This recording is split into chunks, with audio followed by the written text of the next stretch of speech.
Alléluia, alléluia, bonsoir à tous, bonsoir à tous les fidèles.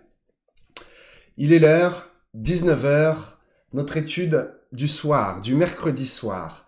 Voilà, alors je vous invite à vous connecter, à partager, à me mettre quelques petits commentaires. Voilà, je commence à être au top au niveau de la technique. Je pense que l'image est bonne, le son doit être bon également. J'ai un petit micro que j'ai mis à proximité avec les filtres, avec tout comme il faut. Donc ce doit être agréable. Alors, je vais attendre juste un petit instant, peut-être que quelques-uns partagent. Vous savez, c'est important de partager, c'est pas pour flatter l'ego, mais c'est plutôt pour rendre utile tout le temps passé à écrire, à méditer la parole pour donner une explication à un message. Voilà, nous sommes 11 connectés, ça va monter. Partagez. Prenez quelques notes, prenez la parole de Dieu, je vais vous donner quelques versets, nous sommes limités dans le temps, donc je vous donne les références, et puis je vais en lire quelques-unes, et puis vous lirez les autres plus tard, ce sera le sujet d'une bonne étude pour vous. Alléluia. Mon message commence ici. Alors, le thème de la transfiguration, eh bien, c'est quelque chose d'assez connu et peu connu en même temps. C'est ce que Jésus a fait, eh bien, devant quelques témoins à un endroit donné. Alors, je vais répondre ce soir. Voilà, quelqu'un qui m'a inspiré le thème. Il s'agit de Marie-Claude. Qui m'a posé quelques questions parce que ce thème l'inspire beaucoup, d'autres aussi. L'Église catholique est très inspirée également par ce thème de la transfiguration. C'est Jésus qui se montre réellement avec une apparence divine et non plus seulement une apparence humaine. Donc je vais vous donner les textes et je vais répondre à quelques questions de Marie-Claude concernant voilà pourquoi ces trois disciples. Ça c'est moi qui me le suis posé. Pourquoi cet endroit-là? Pourquoi est-ce que il s'agit donc de Moïse et de Élie et non pas Enoch? Pourquoi? Pas mal de questions. Pourquoi est-ce que Jésus fait cela? Voilà. Alors j'ai épluché à ma bonne habitude, j'ai été voir les versets bibliques et j'ai regardé également le grec, n'est-ce pas, pour voir ce que veut dire d'abord le mot transfiguration, parce que c'est un grand mot, transfiguration. Qu'est-ce que cela veut dire vraiment? Le mot grec, c'est métamorpho.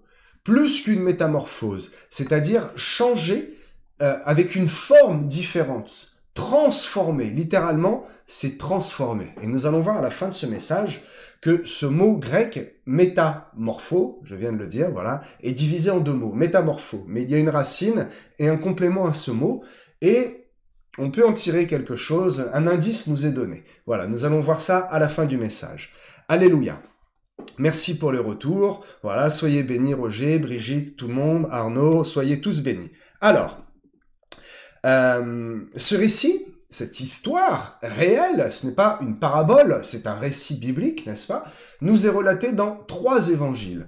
On appelle ça un récit synoptique. Pour la petite information, je le dis souvent, synoptique, c'est pas un mot barbare, hein, synoptique c'est un mot simple, en fait qui veut dire que c'est un même récit qui est relaté dans les 4 évangiles, ou au moins 2 ou 3. Voilà, c'est un même récit qui est écrit et raconté sous des angles différents. Et il est intéressant d'avoir des récits synoptiques pour avoir des détails différents, et parfois un récit est raconté sur seulement 3 ou 4 versets, mais on a 3 ou 4 versets dans Jean, 3 ou 4 versets dans Marc, dans Luc et dans Matthieu, et finalement, eh bien, on a beaucoup d'informations qui nous sont données, surtout lorsqu'on connaît les protagonistes, ceux qui écrivent.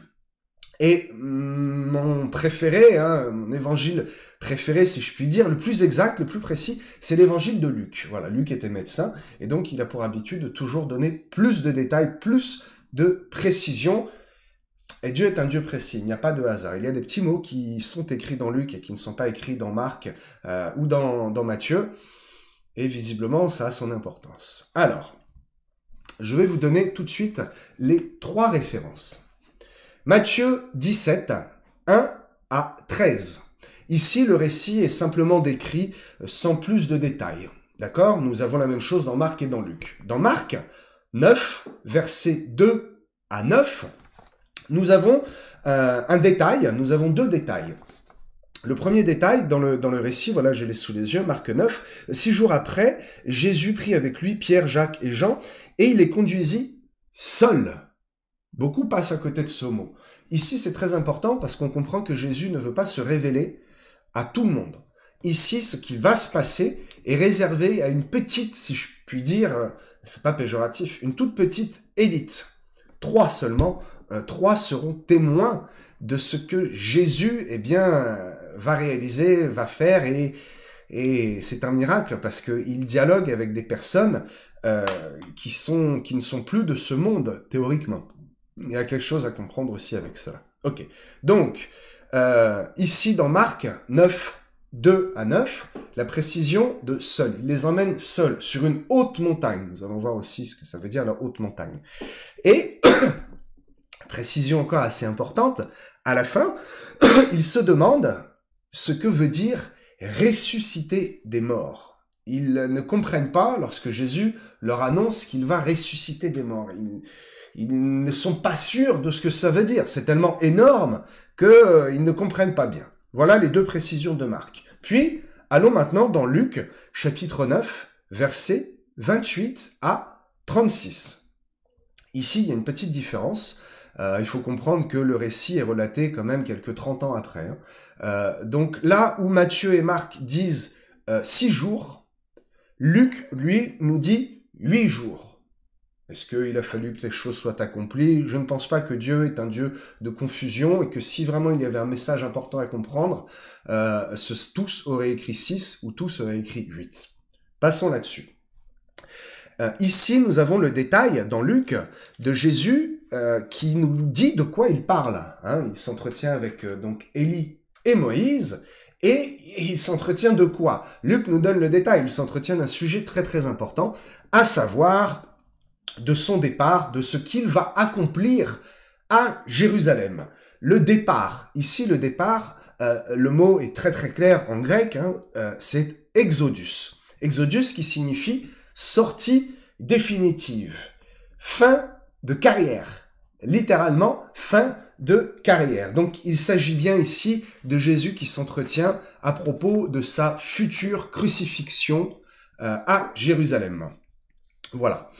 Donc, Luc nous donne encore une autre précision, et on pourrait beaucoup parler là-dessus, sur Pierre et ses compagnons, donc les compagnons, les fils de Zébédée. Encore, il s'agit donc de Jacques et Jean, fils de Zébédée, fils du tonnerre, parce qu'ils étaient bouillants, ils étaient chauds bouillants pour l'évangile. Et donc, ici, il est écrit que ils sont appesantis par le sommeil. Alors j'ai bien regardé, visiblement, ils s'endorment. Mais je ne crois pas, je ne peux pas croire que, avec une telle présence, à un moment si important, juste, ils bâillent un peu et ils dorment. Ici, le rédacteur ne savait certainement pas, au moment où il le rédigeait, comment s'exprimer. Parce que moi, je vous le dis, c'est une révélation, la première révélation de ce soir, l'onction était tellement puissante, c'est le ressenti de l'onction, que cela perturbait leur corps, et ils étaient très certainement comme étourdis. Un peu comme acte 2, ils sont ivres. Non, ils sont ivres du Saint-Esprit. C'est la manifestation de l'onction. La manifestation du Saint-Esprit ici est tellement puissante, la présence de Dieu est tellement présente, que ils titubent et ils interprètent ça comme étant une fatigue, comme étant un sommeil. Donc, dans ce récit, il est question de Jésus qui emmène les disciples sur une haute montagne, et il est écrit qu'il est transfiguré, je l'ai dit, métamorpho. Ses vêtements deviennent blancs, d'un blanc incroyable. Et pourquoi nous avons une précision sur les vêtements? Parce que les vêtements sont le signe de la dignité et de l'autorité spirituelle. Je vous encourage à regarder en replay sur la chaîne YouTube, voilà, le message qui s'intitule « Les vêtements de Joseph ». Vous comprendrez l'importance des vêtements et ce que signifie un vêtement d'une certaine couleur, la tunique de Joseph qui est de plusieurs couleurs, et le vêtement ici qui devient tout blanc, la robe blanche, la robe de la mariée qui est blanche, le vêtement parfait. Ici, Jésus revêt un aspect qui est totalement divin et totalement parfait, un blanc totalement incroyable. Et donc, Moïse et Élie apparaissent dans la nuée, ils apparaissent, et ils discutent, ils s'entretiennent avec Jésus. Imaginez un peu le truc, quoi, l'importance de ce qui est en train de se passer.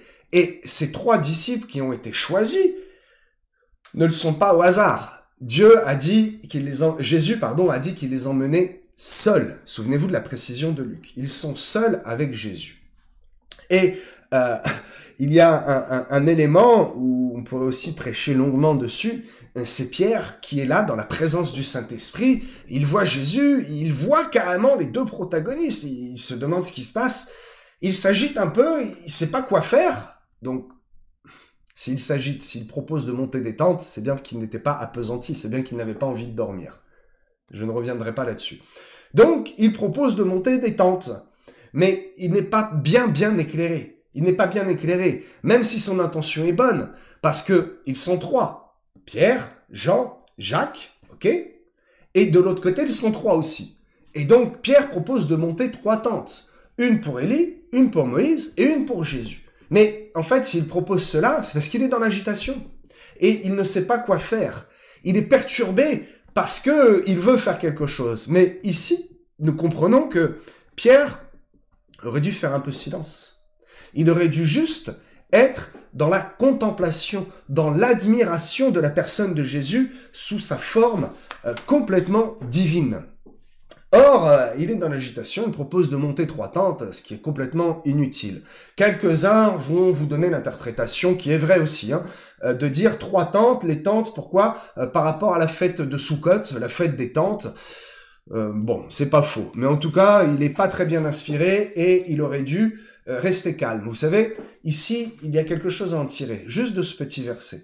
C'est-à-dire, il faut savoir que parfois, quand il y a des moments d'onction, quand il y a le mouvement de l'esprit, il est bon, il est très très bon de savoir faire silence, de savoir se calmer, ne pas être dans l'agitation et juste contempler. Les yeux fermés, ou les yeux ouverts, on regarde le plafond, mais on ne regarde pas vraiment. On ressent le Saint-Esprit et on contemple. Ici, Pierre n'avait rien à faire. Il a été choisi avec les 2 frères, Jacques et Jean, qui sont frères, n'est-ce pas, pour assister à cette scène de la transfiguration, une scène incroyable où beaucoup prêchent dessus sans vraiment voir toutes les révélations qu'il y a, et l'Église catholique s'en inspire énormément. Le monde connaît même cette expression, la transfiguration. Mais, encore une fois, vous allez voir qu'il y a des questions à se poser qui nous amènent à des réponses intéressantes. Alors, pourquoi Jésus, déjà, vous savez que chaque action de Christ est prévue à l'avance. Il ne fait rien au hasard. En fait, ici, c'est un encouragement qu'il donne. Il bénit, il oint ses serviteurs, ses disciples. Il leur permet d'être dans une atmosphère d'onction incroyable, fantastique, afin de les préparer aux choses à venir, afin de les préparer au combat spirituel, parce que il sait qu'il va être crucifié et qu'il va mourir à la croix, et que cela va apporter beaucoup de peine aux disciples et beaucoup de questionnements. Donc il les encourage, non pas avec des mots, mais avec des actes. Et je crois, je le redirai, que les actes de Christ parlent au moins aussi fort que ces mots. Donc ici, Jésus parle avec des actes, il les amène sur une montagne haute. Voilà, environ 8 jours après qu'il lui dit les paroles, Jésus prie avec lui Pierre, Jean et Jacques. Il montagne sur la montagne pour prier. Et là, il va à la rencontre de Moïse et de Élie. Très bien. Alors, les questions très importantes. Déjà, pourquoi ces 3 disciples-là et pas les autres? Pourquoi est-ce qu'il n'y est pas allé tout seul? Alors, il n'y est pas allé tout seul, vous avez déjà la réponse, parce qu'il fallait qu'il encourage une partie de son équipe, une partie de ceux qui sont proches, afin que eux-mêmes encouragent les autres. Il fallait qu'il en choisisse quelques-uns, ses bien-aimés, on peut pas dire ses préférés, toutefois, visiblement, il semblerait que oui. En tout cas, il a choisi ces disciples-là pour les emmener sur la montagne haute. Il s'agit donc, je répète, de Pierre, de Jacques, et de Jean. Ces 3-là ne vous disent rien. Ce ne sont pas les 3 premiers disciples qui sont recrutés, entre guillemets, par Jésus dans Luc 5.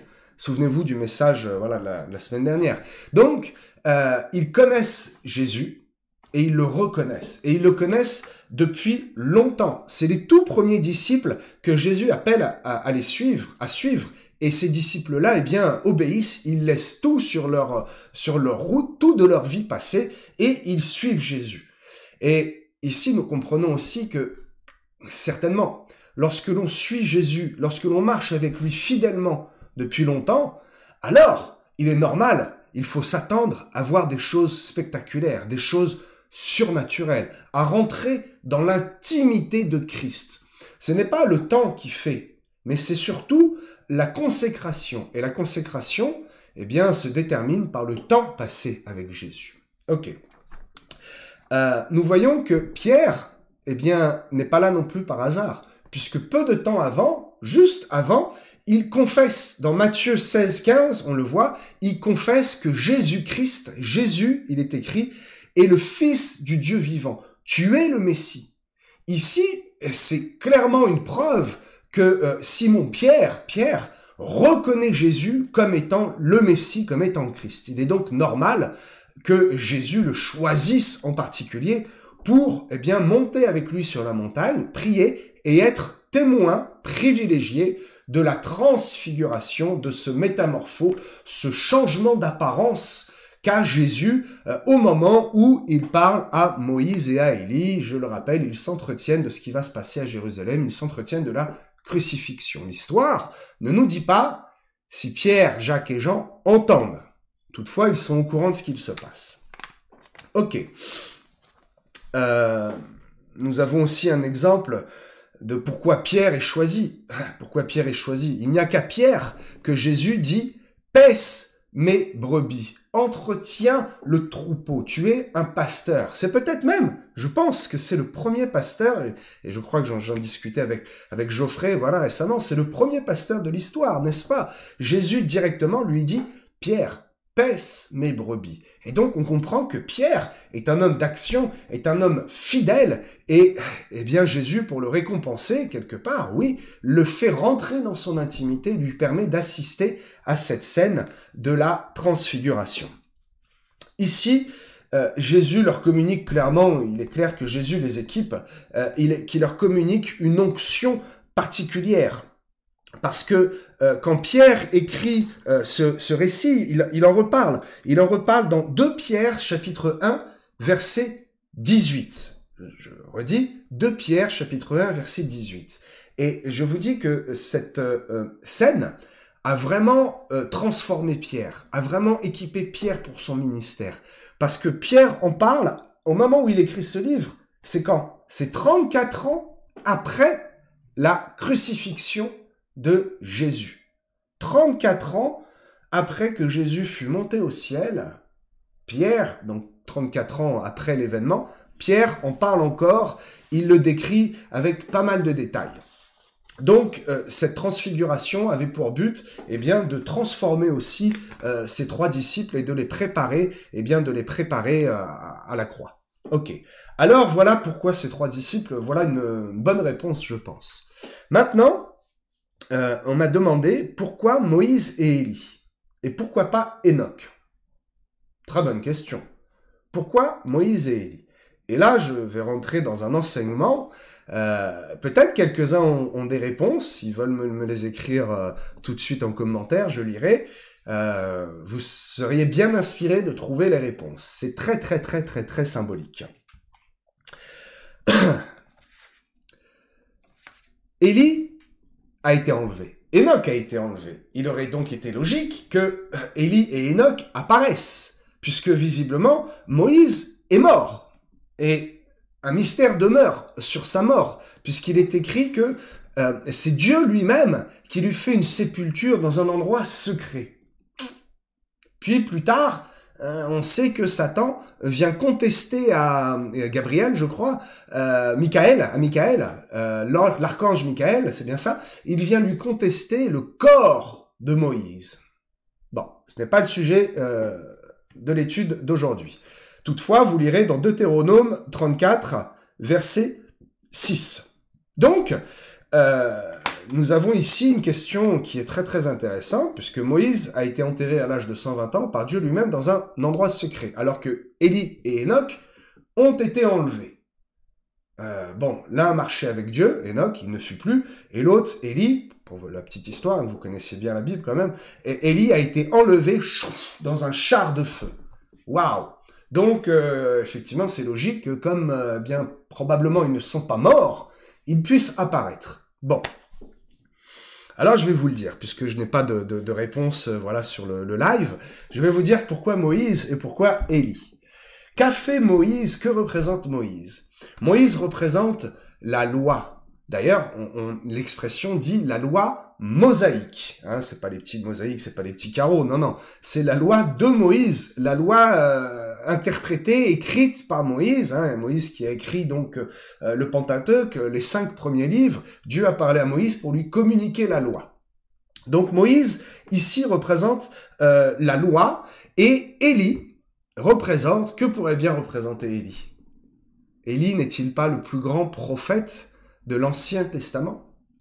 Donc, d'un côté, nous avons Moïse qui représente l'alliance que Dieu a fait et la loi, ok? Et d'un autre côté, nous avons, Élie qui représente, la prophétie et les prophéties de l'Ancien Testament, d'accord? D'ailleurs, ces deux-là sont très bien choisis. Parce que vous lirez Apocalypse 11, verset 3, qui nous parle des 2 témoins à venir pendant la tribulation, hein, les 42 mois, voilà. Ces 2 témoins, je le mets en relation, et je fais une parenthèse, je mets en relation avec Malachie 3, verset 23. Je pense que les 2 témoins, je pense que les 2 témoins seront Moïse et Élie. Nous verrons cela. En tout cas, je vous redonne le verset de Malachie 3, verset 23, qui nous parle, de Élie. Ok. Donc voilà pourquoi ces deux arrivent là, parce qu'ils représentent en fait les prophètes et la loi, tout ce qui est ancien testamentaire. Et nous allons voir pourquoi Dieu dit « Celui-ci est mon fils » pour la 2e fois. Parce que Dieu confirme que Jésus est au-dessus de ces deux-là. Il est au-dessus de la loi hébraïque et il est au-dessus des prophètes anciens testamentaires. Parce qu'il est venu pour tout accomplir et non pas abolir, n'est-ce pas? Voilà pourquoi Moïse et pourquoi Élie. J'espère que j'ai répondu à la question. Donc, pourquoi cet endroit? Pourquoi pas le désert?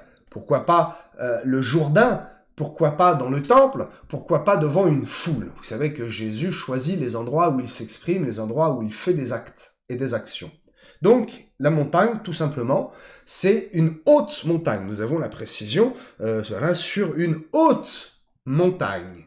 Eh bien, Jésus prend de la hauteur, non pas seulement physiquement, mais spirituellement. Parce que la montagne, ici, est un lieu de révélation. La montagne, ici, est un lieu de mise à part, un lieu élevé pour venir rencontrer Dieu. Moïse lui-même n'est-il pas monté 2 fois sur une haute montagne appelée le mont Sinaï? Il a rencontré Dieu directement. Jésus qui nous donne le fameux sermon sur la montagne, n'est-ce pas? Parce que la montagne nous permet d'être isolés, nous permet d'être élevés et nous permet de faire taire le tumulte du monde.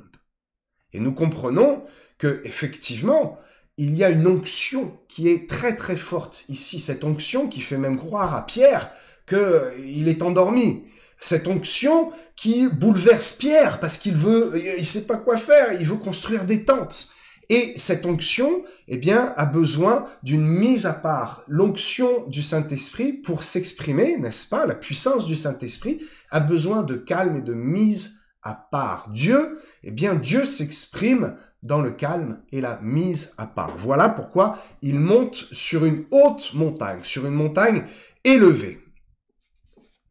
Comment Raymond, très bonne question, j'ai failli en parler. Comment ont-ils reconnu Moïse et Élie? Premièrement, parce qu'ils avaient l'enseignement ancien testamentaire, les lois écrites, ils savaient que ces hommes existaient et ils savaient qu'ils étaient importants. Deuxièmement, la loi Shébé Alpé, la loi orale qui décrivait ces hommes-là. Ça, ce sont deux raisons physiques, ok? Mais la troisième raison, la plus belle, et ça confirme ce que je dis depuis le début, c'est le Saint-Esprit les a convaincus. Le Saint-Esprit a parlé à leur cœur et ils savaient qu'il s'agissait de Moïse et de Élie. Ils ne se sont pas posé d'autres questions. C'est un fait. Dans les trois évangiles, c'est écrit. Et la question ne se pose même pas, ils les reconnaissent. Toutefois, comment les reconnaissent-ils? Premièrement, parce que ils ont la culture, ils se doutent, et certainement plus parce qu'ils ont la conviction du Saint-Esprit, parce que c'est quelque chose d'extraordinaire qui se passe. Ils ont été choisis par Jésus pour être témoins, et donc Jésus leur révèle absolument tout, à tel point que Pierre, 35 ans après, lorsqu'il écrit 1 Pierre, je vous ai donné la référence tout à l'heure, je vais vous la redonner tout de suite, lorsqu'il écrit dans 2 Pierre, pardon, le deuxième lettre, 2 Pierre 1,18, eh bien, c'est 35 ans après, et cette histoire le marque encore. Ok, donc j'espère que j'ai répondu, voilà, merci, très bien, j'ai répondu à la question. Alors, la dernière question, et j'ai commencé à effleurer le sujet tout à l'heure, et je vous ai déjà donné la réponse, pourquoi Dieu ouvre le ciel et s'exprime? Ils ne sont que 3, et Jésus parle à Dieu tout le temps. Ok, Élie et Moïse, c'est pareil, ils ne sont plus, ils sont avec Dieu, ils marchent avec Dieu. Alors pourquoi Dieu ouvre le ciel pour dire quelque chose où il n'y aurait seulement que 3 témoins? Je vais expliquer ça aussi, une très bonne question, Claudia, j'avais déjà répondu, je vais y répondre après. Ils ne sont que 3. Pourquoi Dieu ouvre le ciel pour dire « Celui-ci est mon fils, écoutez-le » ? Eh bien, encore une fois, je confirme mes propos et mon étude et la révélation. Dieu s'exprime pour confirmer que Jésus est au-dessus de la loi et des prophètes, que c'est Jésus qu'il faut écouter et que c'est lui qu'il faut suivre. Les 3 disciples ont beau être impressionnés de ce qui se passe, Dieu confirme, ne suivez pas Moïse, ne suivez pas Élie, mais suivez et écoutez Jésus. Parce que Jésus est plus grand que la loi. Jésus est plus grand que les prophètes. Et Moïse et Élie, tous les deux, avaient en fait pour rôle et pour mission d'annoncer le règne à venir du Messie, le règne à venir de Jésus-Christ. Et une fois que Dieu s'exprime, que se passe-t-il? Ils disparaissent dans la nuée et seul Jésus reste. Dieu dit « Écoutez mon fils, écoutez la voix de Jésus-Christ et ne suivez plus les lois et les prophètes anciens testamentaires. » Ok. Avant de terminer, je vais répondre à une question. Je l'ai eu en entretien, je crois, une question très intéressante. Pourquoi et comment Lazare reconnaît Abraham? J'y ai répondu et je l'ai prêché dimanche dernier.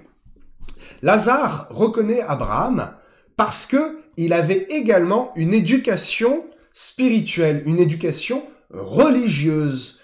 Le riche, qui n'a pas de nom d'ailleurs, Lazare est nommé, mais le riche n'est pas nommé, avait la connaissance de à quoi pouvait ressembler et où est Abraham. Il avait la connaissance de la loi ancien testamentaire, de la loi orale chez BLP, il avait la connaissance des écrits bibliques et des prophètes. Et donc, cela veut dire que quoi? Cela veut dire qu'il allait au temple, cela veut dire qu'il avait connaissance qu'il y avait Dieu, mais que jamais dans sa vie il n'a fait aucune bonne œuvre qui ont pu manifester qu'il avait la foi. Puisque la foi ne sauve pas, les œuvres ne sauvent pas, c'est la foi qui sauve. Je répète, les œuvres ne sauvent pas, c'est la foi qui sauve. Toutefois, si notre foi est réellement active, il y a forcément des œuvres. S'il n'y a pas d'œuvre, manifestement, ce n'est pas une foi que nous avons. C'est ce que j'appelle une religion. Et donc, ce riche n'était pas un homme de foi, était un homme de religion. Et comme je dis toujours, la foi propose, tandis que la religion impose. Nous en avons un bon exemple ici. Ce riche, manifestement, n'a vraiment rien fait de mal dans sa vie, sauf que il a fait aucune bonne œuvre parce qu'il n'avait pas la foi. Et comme il n'a pas la foi en Dieu, eh bien tout simplement, Dieu le met de côté. Et il est là dans le lac de feu, il a très soif et visiblement il regrette. Mais c'est trop tard. Ok, je vais terminer sur ce message avec une idée qui m'a été proposée. Moi, j'ai ma conviction personnelle. Maintenant, je vais vous apporter une réponse un peu scripturaire. Est-ce que ce ne serait pas la transfiguration? Est-ce que ce ne serait pas une image de ce que notre corps céleste sera, de notre transformation lorsque nous allons arriver à la table des noces, lorsque nous habiterons la Jérusalem céleste? Métamorpho, souvenez-vous, transfiguration. Ce mot veut dire méta et morpho. Méta veut dire après, et morpho veut dire changement. Est-ce que nous serons métamorphosés nous aussi? Est-ce que après nous changerons? Probablement. Je vais laisser ça à votre interprétation en vous donnant un dernier verset. Philippiens, chapitre 3, verset 20. Et là, je vais lire pour vous. Mais notre cité à nous est dans les cieux, d'où nous attendons aussi comme sauveur le Seigneur Jésus-Christ, écoutez bien, qui transformera le corps de notre humiliation en le rendant semblable au corps de sa gloire, par le pouvoir qu'il a de s'assujettir toutes choses. Je pense que, et je vais terminer avec une phrase que j'ai dit tout à l'heure, je pense que les actes, les actions de Jésus-Christ parlent au moins autant que les écrits et que les paroles qui nous restent aujourd'hui. Au travers des paroles, au travers des écrits, nous déchiffrons et nous décryptons les actions de Jésus. Pourquoi Jésus a fait ci? Pourquoi est-ce qu'il s'est rendu à tel endroit? Il a parlé à tel endroit. Mais pourquoi est-ce qu'il a fait ça? Pourquoi est-ce que Jésus a permis qu'il y ait des témoins de cette transfiguration? Je pense que c'est pour apporter aussi un message aux générations futures et aussi un espoir. Je laisse ça à votre réflexion. Je suis toujours ouvert pour entendre des retours, entendre peut-être des personnes qui ne sont pas d'accord. La critique est toujours bonne, dans le respect, n'est-ce pas? Si vous avez d'autres questions, voilà, je suis un pasteur qui est très ouvert et qui se tient à 100% disponible pour l'Église et le corps de Christ. J'espère que ce message et cette rapide étude a pu répondre à vos questions. N'hésitez pas à en poser d'autres. Je remercie Marie-Claude qui m'a suggéré ce thème et qui m'a inspiré. Voilà, je vous donne rendez-vous tous les mercredis à 19 h sur ce même live. Le message sera publié dans la semaine, rapidement la semaine d'après au maximum, sur le média YouTube. Autrement, je vous donne rendez-vous en présentiel, en direct, en chair et en os, n'est-ce pas, le dimanche à 10h30 à l'église Parole Vivante de Grand Couronne. Je vous souhaite une excellente soirée bénie et je vous dis à très très bientôt mes amis, à très très bientôt. Soyez grandement bénis dans le doux nom de notre Seigneur Jésus-Christ.